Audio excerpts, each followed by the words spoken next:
You have to know alkane conformations. We did it with N-butane, and we showed the eclipse, the gauche, and the staggered. We said the further those groups are apart, the more stable it is.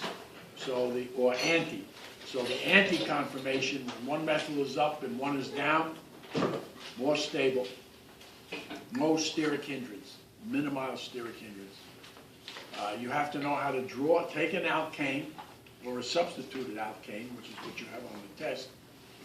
Draw a Newman projection, because when you're talking about this, it's easiest to see a Newman projection. So you draw the Newman projection, and we did that in here with N-butane. So you should be able to do it. Okay. The next, there's a question on drawing. Ooh, I got that. There's a question on drawing chair forms of cyclohexane rings, and there is 5 of them. 1, 2 this, cis 1, 2 this, trans 1, 3 that kind of stuff. There's also a decalin question. Draw cis or trans decalin. That's no different. It's a 1, 2, so it's axial equatorial. That's the flat ring. Wait a minute. Transdecalin is diequatorial, so that's the 2 rings flat. Cis decalin is axial equatorial. That's 1 flat chair and 1 down chair. We did that on the board. I know it's in your book. And the last part of that question asks about drawing a cyclohexane ring with a T-butyl group. Well, you have to put that equatorial, so then you can figure out where the second substituent goes. Then there's a question. I give you a formula like this.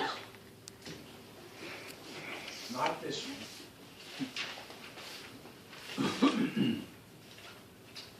And you got to label the chiral carbons with asterisks.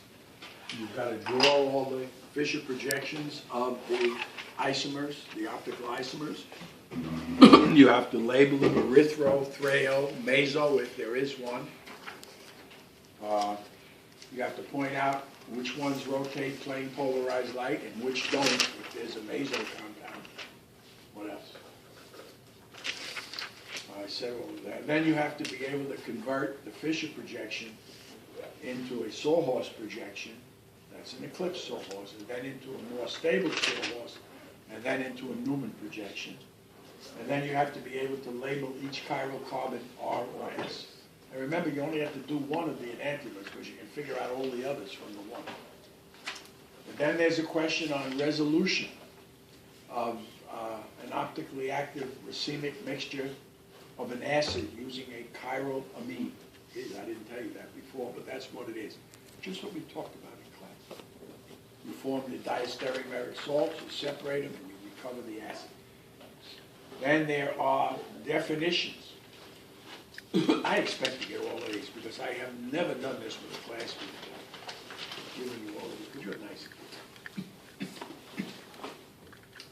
Definitions, and they include chiral carbons and enantiomers, racemic mixtures, specific rotation, optical rotation, EE, meso compound, stereocenter, threo or erythro configurations, and that's about it.